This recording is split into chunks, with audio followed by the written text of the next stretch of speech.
Aliens chose the darkest, emptiest corner of England for their first landing. No towns, no signal, no witnesses. The plan was perfect for exactly 9 minutes. Then something small, red, and very hungry trotted out of Kielder Forest, and the Caldric Ascendancy began losing a war it never understood.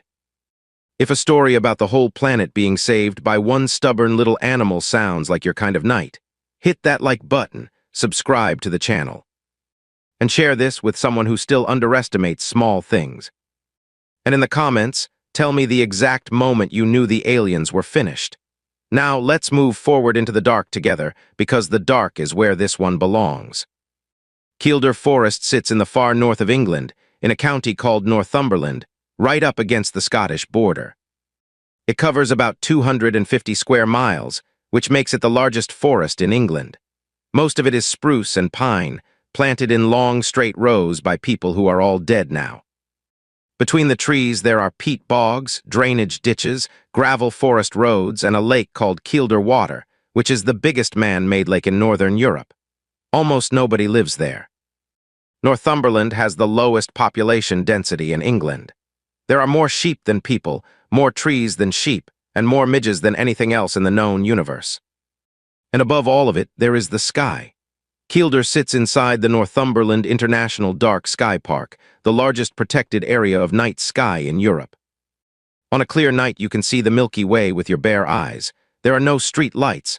There is no glow on the horizon.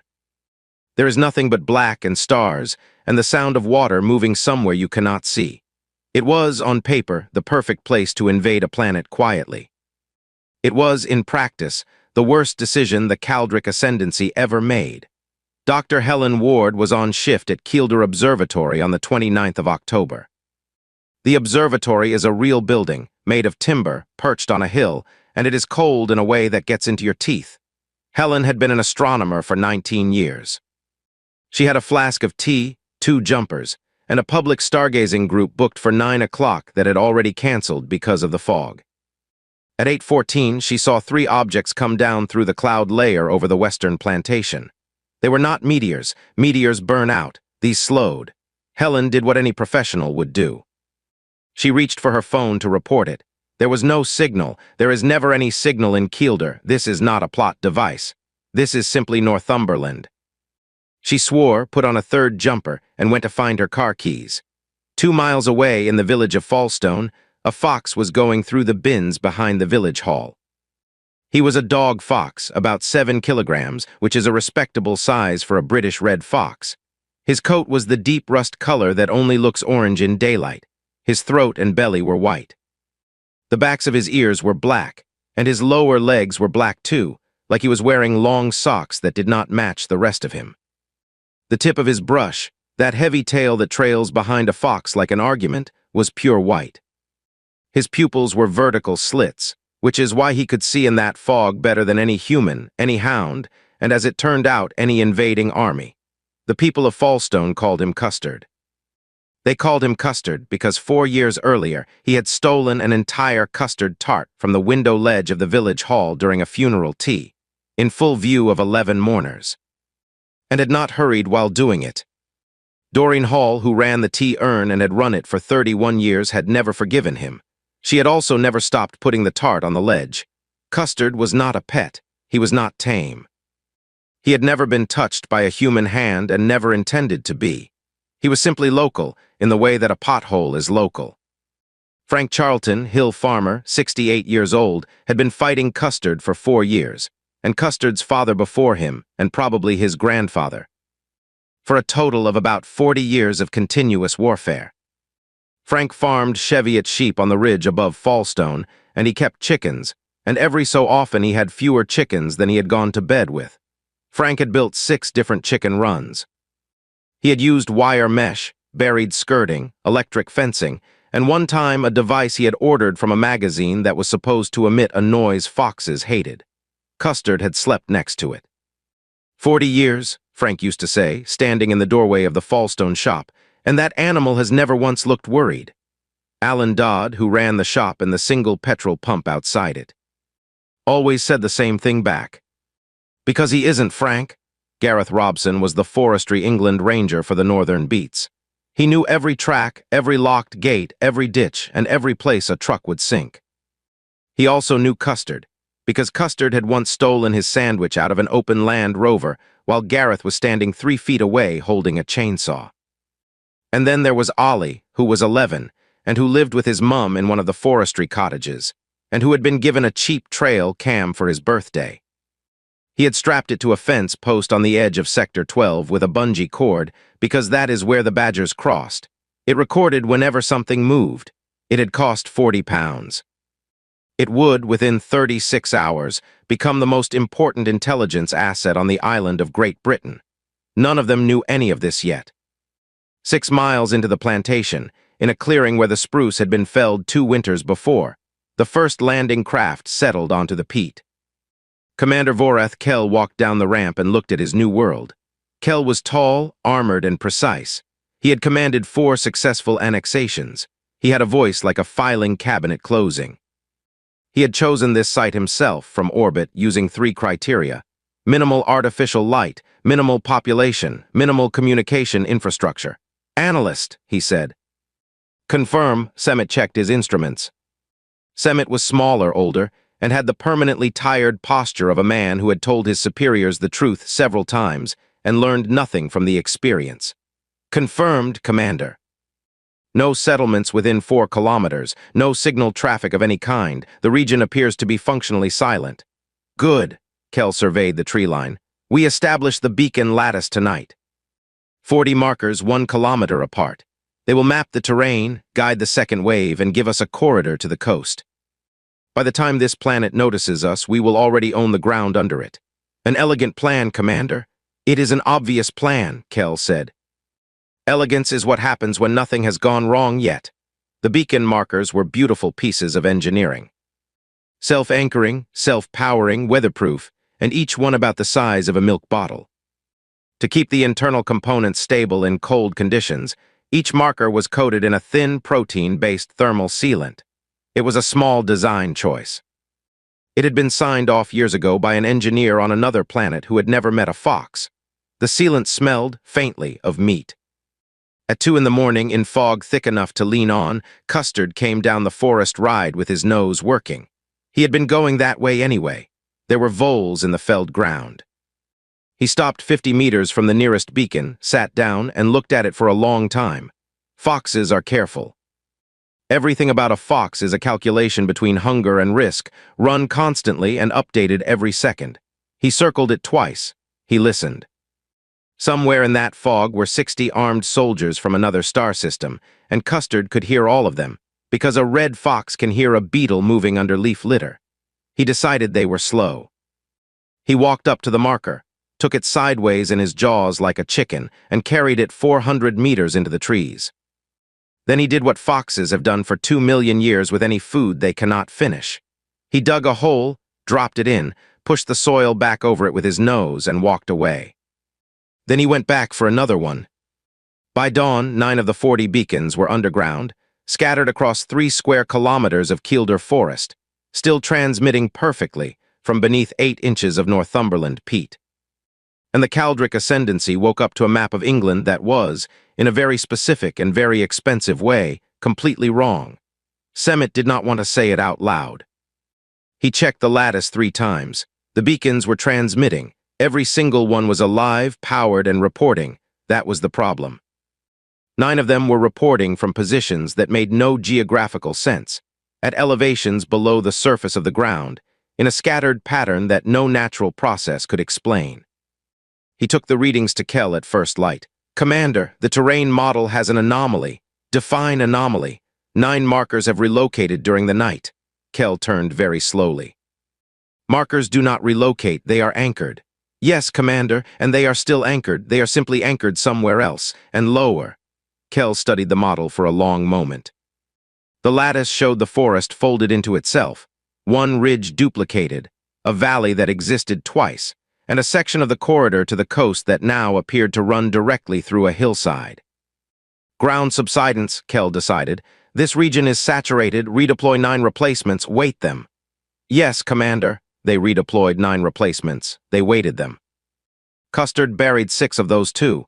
and dragged the other 3 into a drainage ditch because they rolled nicely. By the second night, the Ascendancy's understanding of Northumberland had developed a personality. Their assault corridor now contained a lake that was not there, and did not contain the lake that was. The second wave, which was scheduled to descend on precise coordinates, would arrive over an area that the map insisted was open moorland. It was, in reality, the exact same felled clearing they were already standing in. Meanwhile, in Fallstone, the invasion of Earth was being noticed by roughly nobody. There is a reason for this, and the reason is entirely real. About 12 miles from Kielder are the Otterburn Ranges, a live firing training area used by the British Army since before most of the village was born. On any given week, the ground shakes, the windows rattle, and distant thumps roll across the hills for hours at a time. So when 3 landing craft came down at 8 in the evening with a noise like a cathedral falling over, the general reaction in Fallstone was to turn the television up. "Army's at it again," said Frank Charlton. "Bit loud tonight," said Mo Charlton without looking up from her crossword. "They've bought something new," said Frank. "They always buy something new in October." "It's the budget." Helen Ward arrived at the shop the next morning. Having driven 22 miles to find a phone signal, and then spent 40 minutes trying to explain to 3 different people that she was not reporting a drone. Alan Dodd listened to her while restocking the crisps. 3 objects, he repeated. 3, slowing under power, they came down over Sector 12. Alan thought about it. Gareth'll know. Gareth knows everything in 12. Gareth Robson did not know everything in 12. Gareth knew one thing about 12, which was that at 6 that morning, he had driven up the forest road to check a culvert, and had found the road blocked by a wall of gray metal that had not been there on Tuesday. He had reversed for 1.5 miles without turning round, which is a very specific skill that forestry rangers have and almost nobody else does. He was at the shop by 10. "There's something in 12, he said. "I," said Alan. "Helen's just said." "No," said Gareth. "There's something in 12. The 3 of them stood in the shop and looked at each other in the particular way that British people look at each other when the situation has clearly exceeded the available paperwork. Then Frank Charlton came in and said, "Something's been at my hens again." And that, more than the landing craft, more than the lights in the sky, was the sentence that started the war. Because Frank had checked his run that morning, and the wire was intact, and the latch was closed, and 2 hens were gone, and there were prints in the mud that were not fox prints. They were bigger. There were 3 toes. "Right," said Gareth quietly. "Show me." 6 miles away, Commander Kell was dealing with his second problem, and he did not yet know it was the same problem.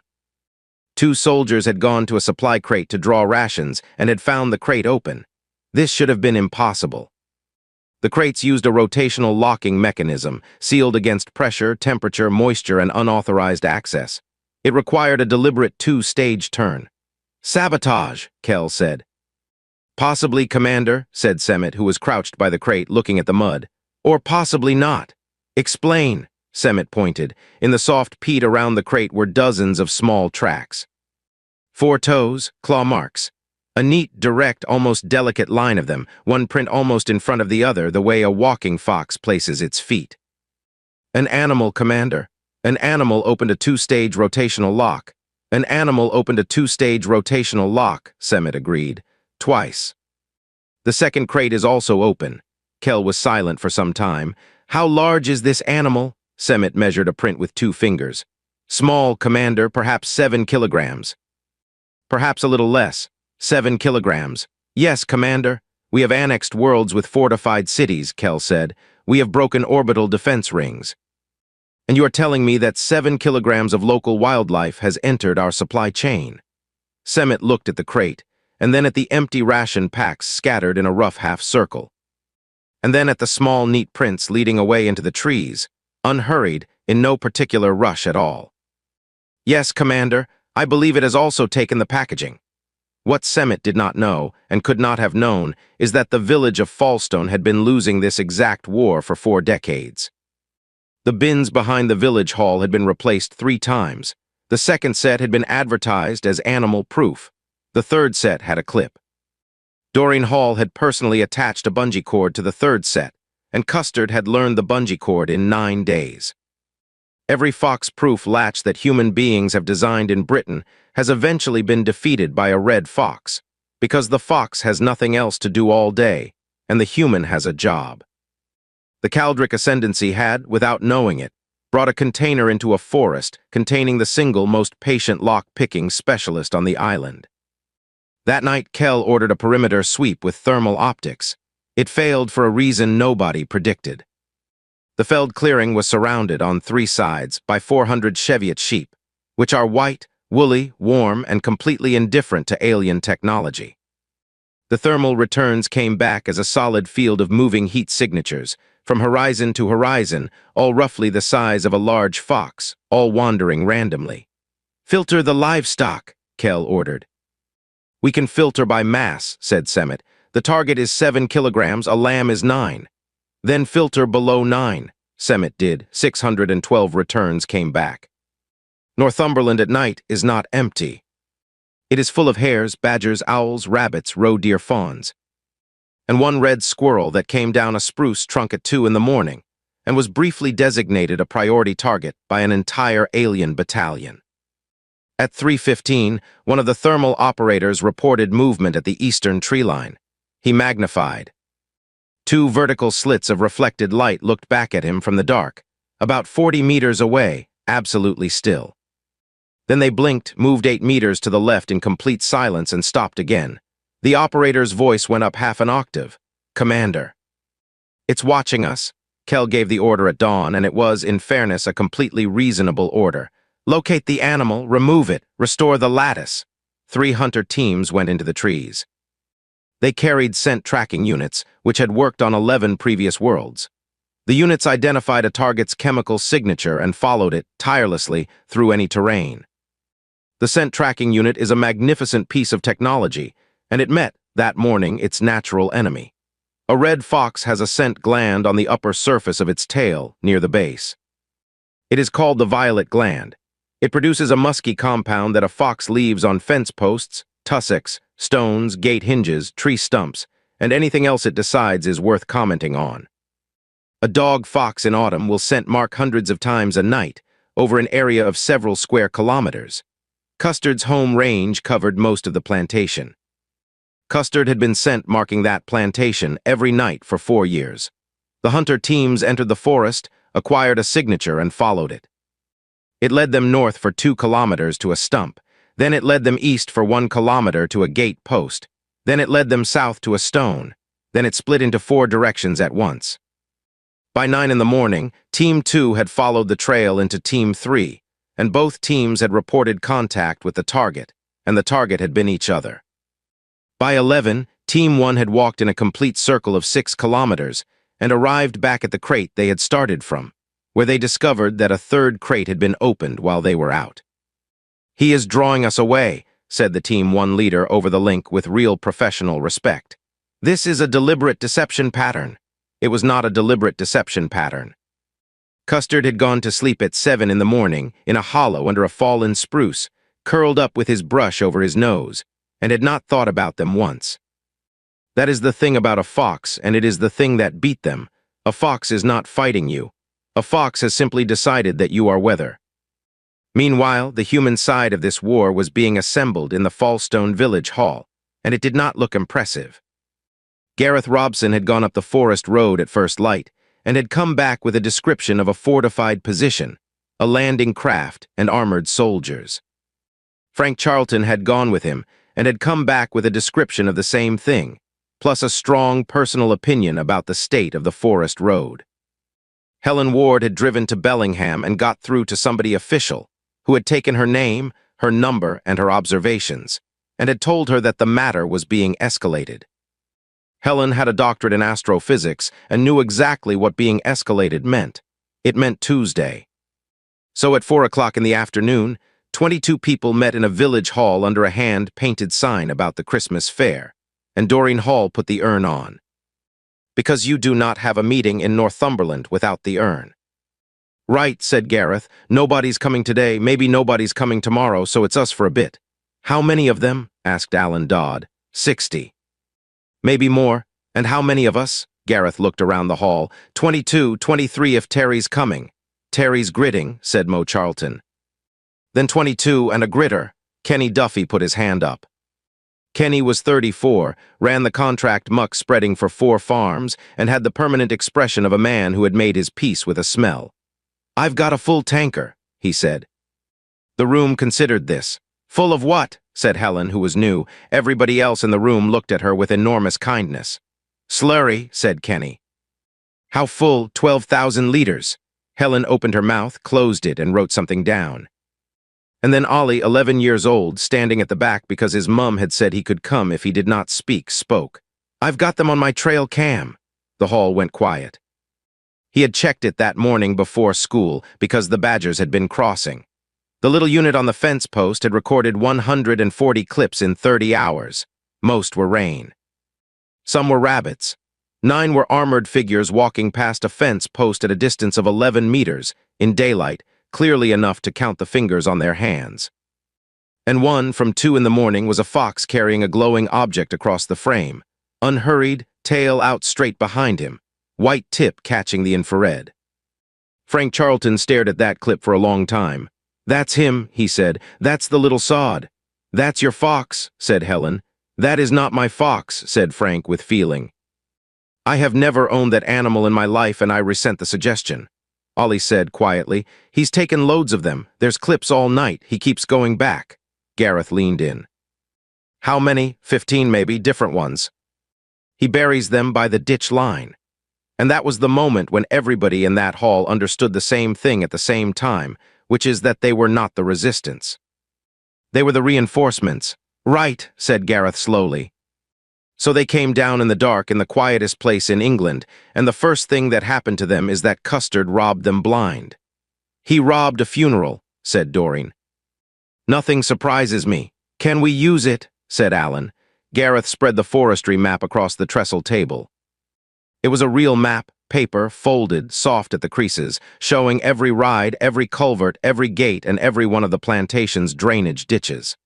"They don't know this ground," he said. "They think they do, but their map's rubbish because Custard's rearranged it. And there's a thing about Kielder that everybody local knows and nobody else does." He put his finger on a wide green patch north of Sector 12. "That's not forest, that's blanket bog. Peat 4 foot deep, wet through in October. You put anything heavy on that and it doesn't drive out. It goes down." Frank Charlton, who had lost a tractor to that exact bog in 1994 and had never fully recovered, nodded once. "It does," he said. "Aye. It very much does." Up in the clearing, Kell was reaching the end of something. He had lost 15 beacons. He had lost 3 crates. He had 2 teams who had spent a day chasing each other, and 1 soldier who had been startled so badly by a noise at midnight that he had discharged a weapon into a tree. The noise had been a fox geckering.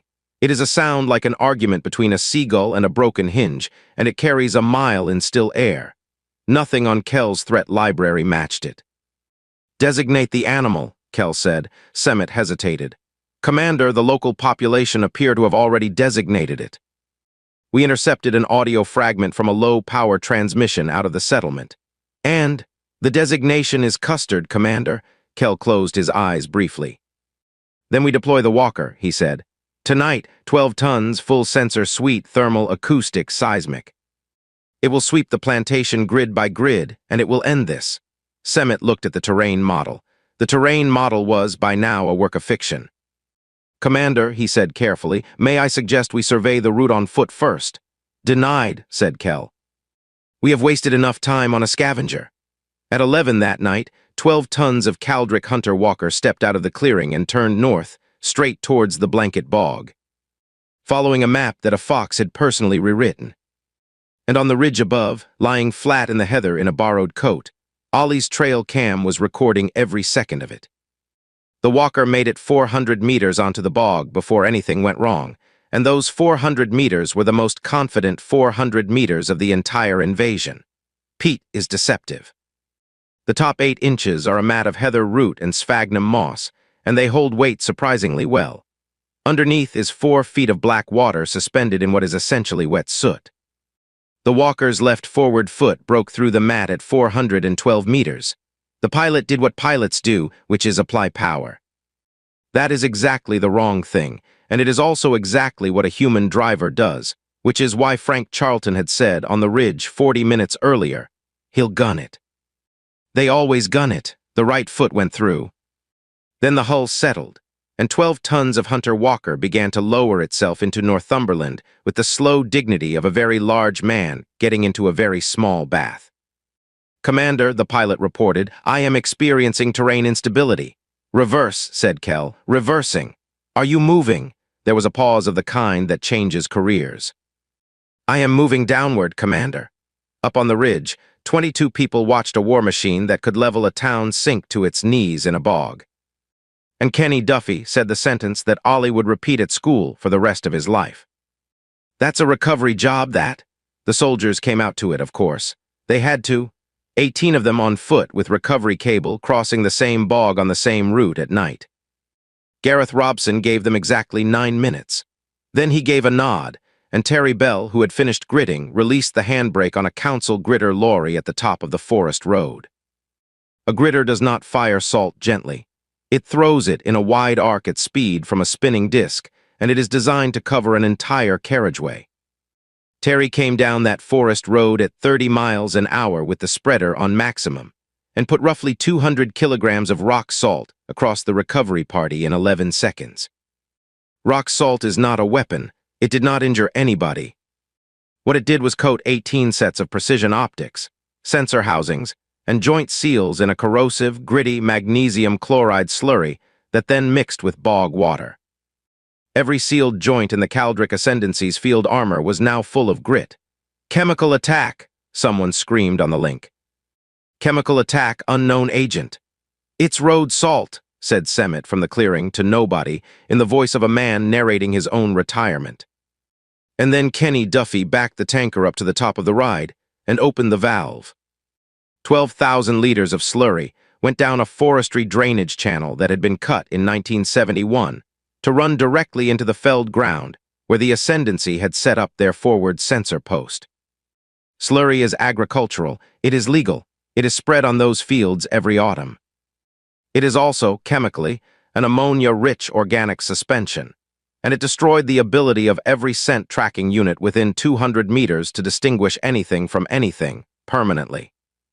"Commander," Semmet reported, "our olfactory tracking capability is offline."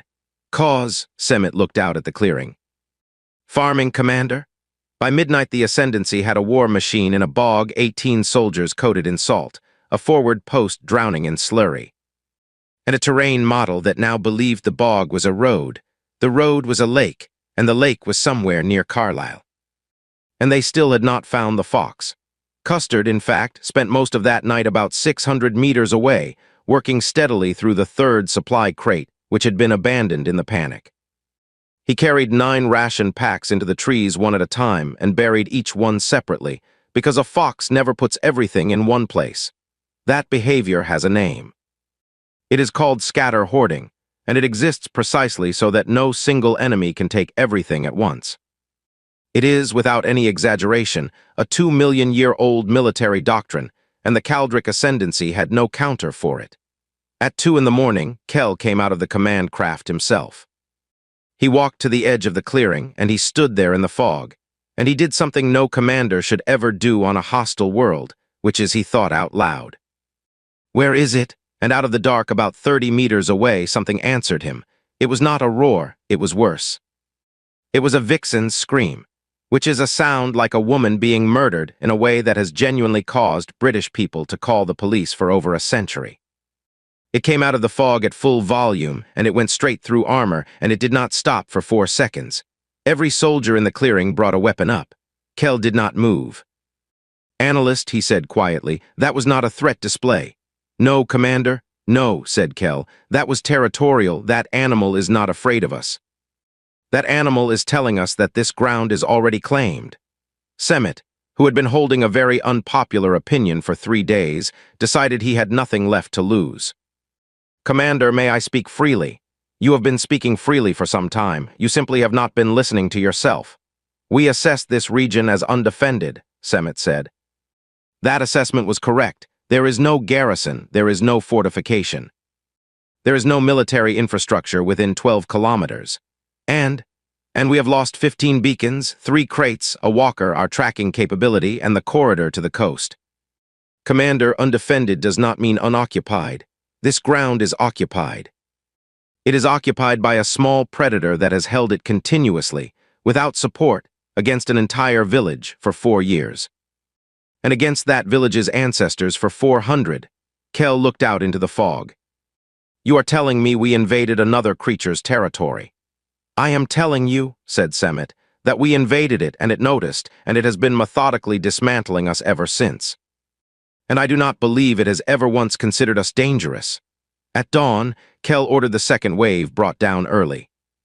40 craft, 600 soldiers, full deployment onto the corridor coordinates immediately before the situation degraded further. The corridor coordinates came from the beacon lattice. 9 of those beacons were under 8 inches of peat, in a scattered arc, 400 meters from the village hall in Fallstone. Which is how, at 6:15 in the morning on the 1st of November, the main body of the Caldric invasion force descended, in perfect formation, with overwhelming force. Directly on top of the one place in Northumberland, where 22 extremely irritated people were already waiting with the urn on. They came down over Fallstone in the gray light, 40 craft in a lattice, and the noise brought every single person in that village out of their houses in their dressing gowns. Frank Charlton looked up at 600 descending soldiers and said, "They've come to us." "That saves the diesel," said Alan Dodd. Gareth Robson was already running for the map. "Here is why it worked, and it is important because none of it is magic." The Ascendancy landed a battalion in a valley bottom, in fog, on ground they believed was open moorland, based on a survey they believed was accurate. It was not moorland. It was a working farm valley, and a working farm valley in Northumberland is a maze. There were stone walls built in the 18th century, 4 feet thick, that will stop a vehicle dead. There were sunken lanes with high banks. There were cattle grids. There were gates, and it was the gates that broke them. A Caldric assault section reached the first field gate at 6:22. It was a standard galvanized farm gate. It was fastened with a length of orange baler twine, wrapped 6 times around the post, in a knot that Frank Charlton had tied in 2011 and had never once untied, because he always climbed over. The section leader analyzed it. His suit identified a fibrous polymer restraint of negligible tensile strength. He pulled it. The twine tightened. He pulled harder. The gate, being a 5-bar gate, flexed and jammed. Behind him, 40 soldiers stopped. "Cut it," he ordered. They cut it. The gate swung open, and behind it were 300 Cheviot sheep who had been waiting patiently for somebody to open that gate their entire lives, and who now had an opinion about where they were going. You cannot fight sheep. Sheep are not brave. Sheep are simply an unstoppable liquid with legs, and 300 of them went through that assault section like water through a fence. "Commander," came the report, "we are being overrun by livestock. Are you taking casualties?" "No, Commander, we are taking sheep." And that was the pattern of the next 40 minutes.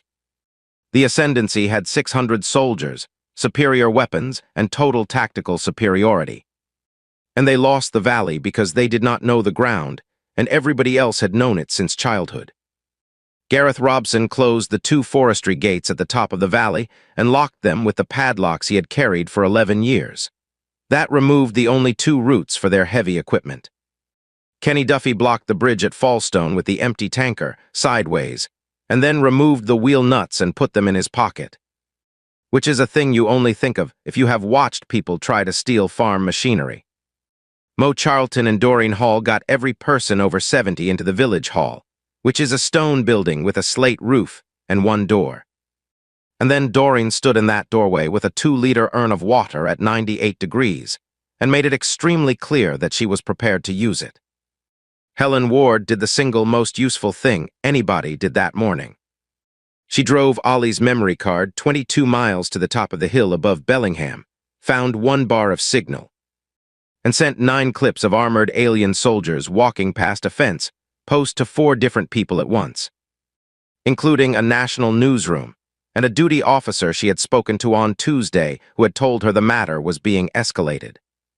The matter escalated, and Frank Charlton went up the ridge, on his quad bike at 68 years of age, and opened the top gate of his own land because Gareth had asked him one question in the hall the night before. "Frank, where does Custard den?" And Frank, who had spent 40 years failing to catch that animal and therefore knew more about it than any living human being, had answered without hesitation. "Under the old sheep fold at the top of the Wyn. He's been there 4 years. His father was there before him. And where does he run to when you come up on him?" Frank had smiled for the first time in the entire war. "Down the ditch line every time. Straight down the ditch line into 12 and out the far side. 40 years. Never once has one of them run any other road." So at 7 that morning, Frank Charlton drove a quad bike up onto the Wyn, past the old sheep fold, and did the thing he had done 1,000 times, which was to come over the rise too fast and too loud. And Custard did the thing he had done 1,000 times, which was to leave.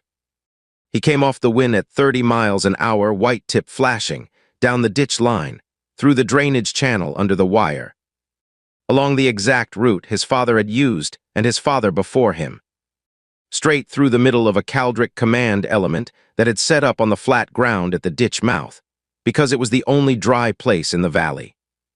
Nobody had planned what happened next. It could not have been planned. It simply happened because a fox running a familiar road does not stop for furniture. He went under a sensor tripod, which fell. He went through the legs of a signals officer, who stepped back into a portable relay mast, which also fell. He crossed the open ground in front of Commander Vorath Kell, who had come forward to direct the deployment personally, and who was at that moment holding the command authorization key for the entire operation in one hand, because he had just removed it from the console to transfer it. Kell saw the animal. For 1 second, the commander of the 3rd Caldric expansion and a 7-kilogram British red fox looked directly at one another across 11 meters of wet grass. Then Custard did what a fox does when a large predator is standing between him and his ditch, which is that he swerved and jinked and took the shortest available line. And that line went right past Kell's hand. And Custard, who had spent 4 years learning that anything a human is holding at that height is usually food, took it. He did not stop. He did not slow. He took the command authorization key out of the hand of the commander of the invasion at full sprint, carried it 200 meters down the ditch line into Sector 12, dug a hole beside a spruce stump, dropped it in, pushed the soil back over it with his nose, and went to sleep. The Ascendancy's entire deployment authority, orbital coordination, and fleet recall protocol was now buried, unpowered, unlocatable, and legally speaking, cached food. "Commander," said Semet in the ringing silence, "the key is gone. I am aware. May I ask what you intend to do?" Kell looked around him. He looked at 40 craft grounded in a valley they could not drive out of. He looked at 600 soldiers standing in sheep. He looked at a stone village where an old woman was blocking a doorway with a tea urn, and at a ridge where a farmer on a quad bike was watching him with an expression of pure and undisguised satisfaction. And then, far off to the south, he heard the sound of rotors, because Helen Ward's 9 clips had reached a duty officer at 7:11, and the Otterburn Ranges are 12 miles away. And the British Army was, for once, extremely close by. "Analyst," said Commander Vorath Kell, "signal the fleet, we are withdrawing." "On what authority, Commander? The key is buried." Kell was quiet for a moment. "Then signal them by hand," he said. "And Semet, Commander, do not tell them why." The Caldric Ascendancy left Northumberland at 9:40 on the morning of the 1st of November, which locals will tell you is about the time the fog lifts. They left in a hurry. They left the walker in the bog where it remains, because nobody has yet worked out how to get it out, and where Frank Charlton has been quietly grazing sheep around it for 2 years on the grounds that nobody has told him not to. They left 43 beacons, of which 22 are still buried and still transmitting, which means that somewhere in the archives of another civilization, Kielder Forest is permanently mapped as an active hostile installation with a subterranean sensor network of unknown purpose. They left 1 supply crate with a 2-stage rotational lock, which is now the biscuit tin in the Fallstone Village Hall, and which Doreen Hall says is the only container she has ever owned that a fox cannot open. Custard has been working on it for 2 years. Doreen watches him do it through the window every Thursday. She has started leaving a tart on the ledge again on purpose because she says it keeps him honest. When the Caldric High Assembly demanded a full accounting, Commander Vorath Kell stood before them and did not make excuses. He simply presented the record.